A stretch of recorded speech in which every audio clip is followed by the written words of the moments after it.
Hi guys, and welcome to another review. This time around I'm bringing you something that I don't usually review a lot of, which is headphones. Headphones and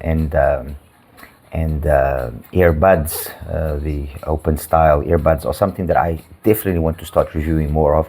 I've done a few in the past, but these are two areas where more than I think even with IEMs, fit will be a determining factor, especially with earbuds. With headphones, not so much, but obviously the issue with headphones, and I guess it's the same thing that happened to me in the beginning when I was doing reviews for IEMs.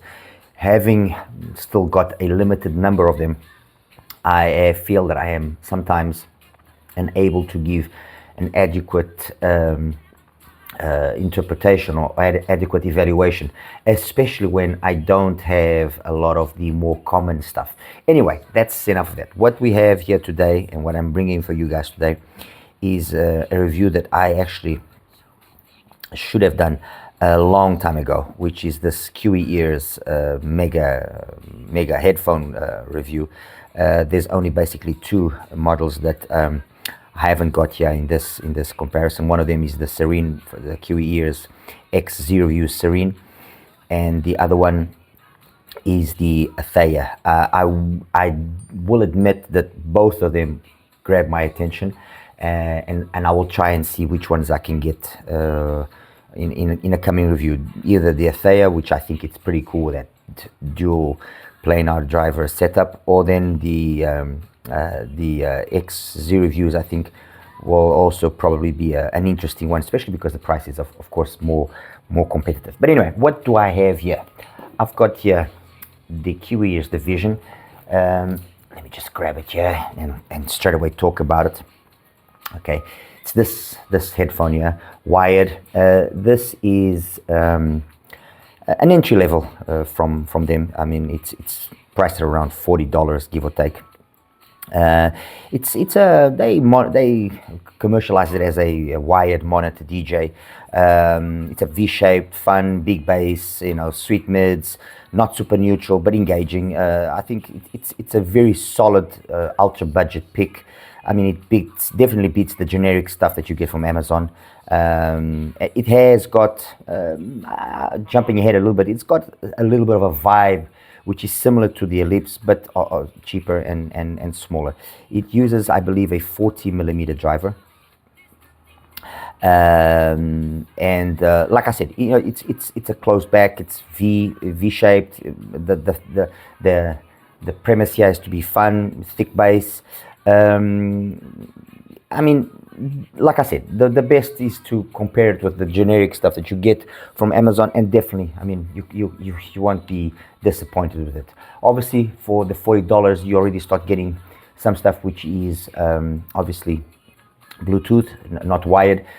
So I guess this would be maybe I don't know, something that you would use at home or something of the sort, really.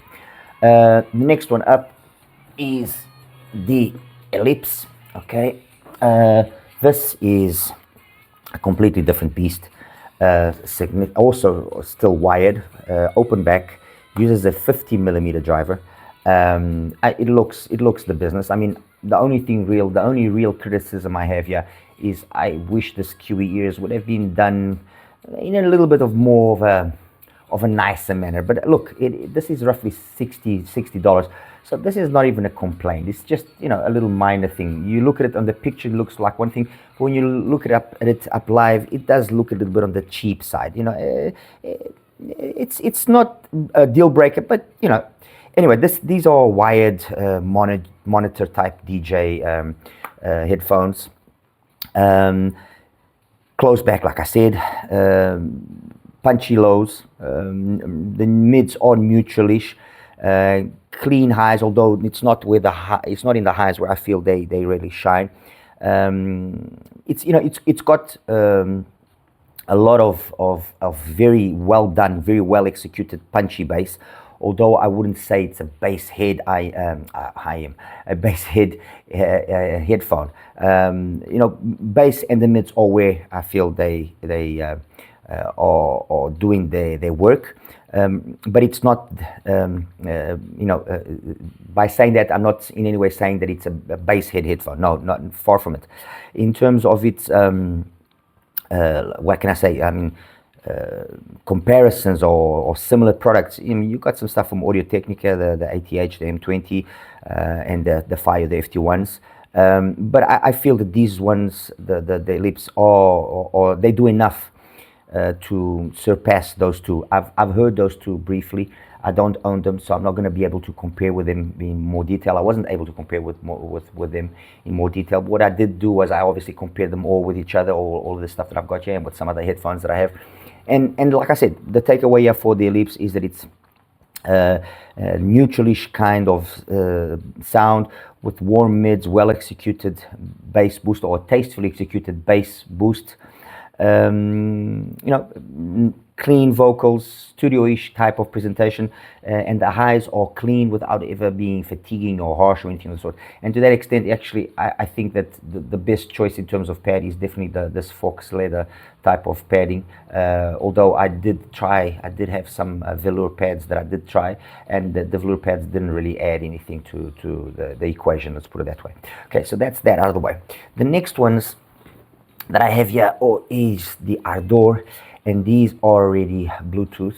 The interesting thing about the Ardor is obviously that they can also be wired, but the built-in 24-bit DAC is incorporated into the actual headphone.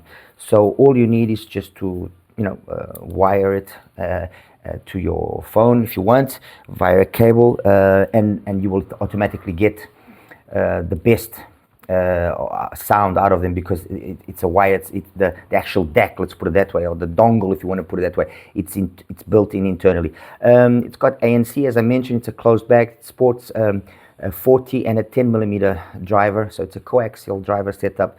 The 40mm handles the lows and the mids, and the 10mm handles the highs. And I like the tuning of these, I have to say. I really was very impressed with the tuning here of the Ardors. I wasn't expecting it. It's a very mild V shape with some nice deep mids, deep bass with some very natural mids, and the treble is just the right amount. I think the way that they've made the three areas of the frequency range, the way they've made it, it's really nice. It's got a nice, warm, immersive sound. It sounds way better than what I was expecting, to be totally honest. The other nice thing about it is, but besides that DAC which is built in, it's got a 140-hour battery duration battery, which basically means that I've been listening to these now on and off for about 2 weeks, and I've still got battery. I honestly don't know how much battery I've got, but I've still got battery on them, and it doesn't seem like it's going to be going away anytime soon. Some of the buttons, volume control and so on, the ANC button, power on and off, the USB connection there, and that's it. I mean, really the wired connection over here. There's really nothing much more that I can say. It's a nice Bluetooth headphone, that goes up well against some of the more established, I say, competitors like Soundcore, the Space One, which I have and which I compared it with. The Earphone Wave Pro I've also have, and I compared it with both of them. And I would say that in terms of the sound, in terms of tuning, definitely this is better than that. It's more well tuned out of the box than those two. Those two offer the versatility of the apps and so on, and that's basically it. But these and for the $70 that they cost, they are, in my humble opinion, when it comes to headphones, superior than those offerings from Soundcore and Earphone. And like I said, I've got those two. Next one is another Bluetooth IEM. Here I go again with the IEM headphone, which is the Aventus. And basically the Aventus shares the same hardware as the Ardor, just in a different packaging. It's same 40mm driver combined or coaxially mounted with a 10mm driver. Because this has been done with the let's say premise of being a gaming headphone. It's got a more punchy bass slam, more, and it's a more energetic type of Harman type of tuning. You could say that way. It's stumpy, it's very engaging, and so for gaming, I think this will definitely satisfy. It's kind of along the lines of the Anker Q30, which again I also have, and I compared it with that, and where I think the Aventus loses to something like the Anker is just because it doesn't have any app associated with it, which will give you a little bit more versatility. It's also got a huge battery, which allows for easily about 120 hours of playtime, 100 to 120 hours of playtime, a little bit less than the Ardor, but also the ANC, like I mentioned before, and it sounds great. I mean, it sounds really, really good. With regards to that particular other detail that I mentioned on the Ardor, which was that built-in DAC, in this case, we actually have a cable which is provided with the headphone, which is this cable here. Okay, and this cable has got the dongle on the wire, okay, and then the actual connection to the headphones over there, okay. Over there. All right. So what that means in practical terms is if you do not use this wire with the built-in DAC, you are not going to get, let's say, I would say, the best out of the actual headphones if you're just going to be connecting them directly to your phone. If you obviously use an amp, then that's a different story. But if you're going to connect it directly to your phone, you're going to be limited by the phone's ability to drive them properly. With the wired, with the wire which has the dongle incorporated into it, that's no longer a problem. It's an interesting alternative to the way that they've done it in the Ardor. I think honestly they could have incorporated it as well into the actual headphone. But look, I think the idea here between the Aventus and the Ardor was to make one be more studio audiophile and the other one to be more kind of gaming, so on. The final one that I have here is, I'm going to just get it here, oops, my god, is the Altruva. Okay, this is again around $70 to $80. This is the box, all right. And what is the Altruva? The Altruva again is in essence the Ellipse, which I've talked about earlier, but they've tried to tune it in a slightly different manner. It's also open back as the Ellipse is, maybe more open back so than the Ellipse, okay, but it's also an open back. What we have here is a more I would say neutral balanced sound, while the Ellipse was a neutral with a slight bass boost. So these two share in essence the same type of hardware, the same 50mm driver. The one is more neutralish and more with a bass boost. The one is more neutral with a more balanced with more airy highs. I think that's the thing that will distinguish the two of them. If you take them both with the Fox leather padding, the Ellipse will definitely come across as warmer, while the Altruva will come across as brighter, more airy sounding. I think that's the thing that's straight away apparent. However, in my particular case, I found that airiness or that brighter sound that the Altruva was giving was being a little bit harsh in specific points of the frequency range. That area there between 4 and 7-8 kilohertz was a little bit too much for me, so I opted for going for the velour pads, which also come with the actual headphone, and perfect. I mean, really, really good, detailed. It's got a wide sound stage, clean. It feels very, very premium, and in my opinion, it actually hits. I think it's capable of going up against way more expensive IEMs, and to that effect, I actually brought out my HiFiMan HE 400 is not perhaps the most fair of comparisons, because obviously this is a planar, but it's still an open back, and I think that was already okay, kind of an acceptable type of comparison. But like I was saying, and I compared it with this, and it holds its own. Let me put it to you that way. It holds its own. The iPhone Mini is better, yes, it is, but considering that this costs $80, there's really not much that you can say negative about it. Anyway, with regards to the vision, I'm not going to delve more into it. With regards to the Ardor and with the Aventus, I think enough has been said. They are two solid Bluetooth powered headphones. Both have their pluses and minuses, I guess. I think they are tailored for two different people. I mean, this is more the Ardor is more understated, more classy, more elegant, while the Aventus is a little bit more loud and shouts, and it's got the RGB in the back. Let me actually put it on so you guys can see.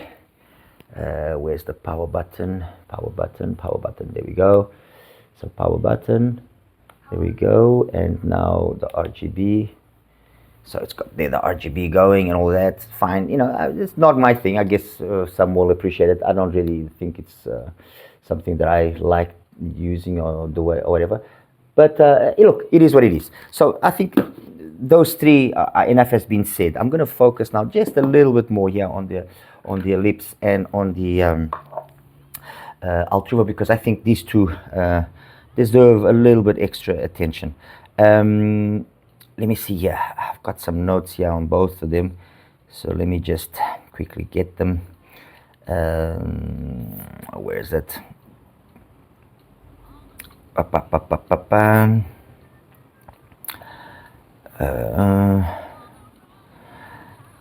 did I put the notes? Come on. I had the notes. Here we go. Sorry about that, guys. Okay. So like I was saying earlier, these two are open back in the design. They are both of them really well tuned, and in my opinion, they both play well above their price point. Obviously, the Altruva does look a little bit more premium with this kind of imitation wood, but although it's plastic. The Ellipse looks a little bit on the cheaper side, but you can't really complain when we're talking about these sorts of prices. The reality is both are they are built adequately for what they are giving us. Now, in terms of sound, as I mentioned before, one is got a more out of the box, a more warmer type of vibe. The other one's got a more cleaner, more airy type of presentation. Definitely, I would say that the Altruva with the velour pads is the way to go. The bass is also made even a little bit more, let's say, neutral by using those pads. It brings down the bass a little bit as well. But where the biggest difference is heard and felt is in that, let's say, 2-3 kilohertz, 3 kilohertz all the way up to about 5. You notice that there's more control, especially in that 2 to 3 kilohertz area. There's a drop there which makes things just ever so more bearable, especially when you start really cranking up the volume. But the takeaway from both of them is that they're airy, they play really well in terms of mid-range of vocal presentation, and they've both got just the right amount of bass presence. The Ellipse will perhaps sound just a little bit more bass, I wouldn't say bass heavy, but a little bit more bass prominent because of the way that it's been tuned with that little bass boost. And because as well I've kept the fox leather pads, which do increase bass a little bit more slightly. So you notice there's a little bit more slam here, a little bit more softer, smoother bass presentation here. If I actually put the fox leather on here, that slam is also here as well. So it's more of an issue of here we have too much mids and highs to a certain extent, and so the velour pads make sense, but that comes at a cost of losing a little bit of bass slam and making the bass a little bit smoother. Here, because the mids and highs are tuned in a more tamer manner, then we can live with that extra bass slam, and that's it. I mean, which of the two would I ultimately opt for? Considering that the price difference between them is not even $20, I would probably go for the Altruva. I think the Altruva just looks more. It just looks more the part. You know, the way they've put the Kiwiears as a logo inside. It just looks better. That's all. That's it. I mean, there's really isn't much between the two of them, but I just think it looks better, and the price difference is more than justifiable. Guys, that's basically it. As compared to like the hi-fi, like I was saying, look, planar, we know that in mids and highs, and in terms of airiness and so on, this is, although not a reference, it is a really solid headphone. I've seen this come down to as low as $100, and at that price, you know, the only area where it will lose to the Altruva is in terms of the bass. That's really my opinion. Otherwise, it is a very solid sounding headphone for the price and for what it is, and in my opinion, a very solid sounding headphone. And Altruva does do a good job of keeping up with it. I'm not going to deny. If I do put the Fox leather pads, it does do a better job of keeping up with it, but it comes at the expense of, once you start pushing the volume, it becomes a little bit aggressive. The hi-fi Mini is a little bit of a power-hungry beast. It can take loads and loads of power. So yeah, we do have that in, you know, to also keep in mind. But that's it, guys. I mean, there's really not much more than I can say. Kiwiears, I think, has done their homework when it comes to IEMs. And when it comes to headphones, what they've done so far as well seems to be solid. They know what they are doing. They are tuning it properly. You know, they are using an intelligent usage of the hardware that they've kind of selected and offered it with different styles of tuning, with different propositions of tuning. And I don't think that's something that, you know, is criticizable. I think it's a smart way of doing things. It's taking the same hardware, you know, the hardware is good quality, and just slightly adjusting it and giving it a different overall feel and vibe, and offering it basically at the same price. So, you know, it's not like they've made now the Altruva twice the price of the Ellipse. No, that's not even the case. And then again, we always have the issue that if you are capable enough, you can always play around yourself. You can always try and retune the headphones. A little bit harder to retune than obviously an IM, but there's always that. And at this price point, look, guys, I don't think we're going to sit here now and discuss a lot of things. Oh, this is bad, and here the sound stage and the image. No, they are solid. They do what they're supposed to do properly, and the brand has, you know, hit the nail on the head, in my opinion, with regards to that, offering high quality headphones that hit way above their price point and don't necessarily cost an arm and a leg. All right, guys, as always, like and subscribe, and any questions, please let me know. Take care.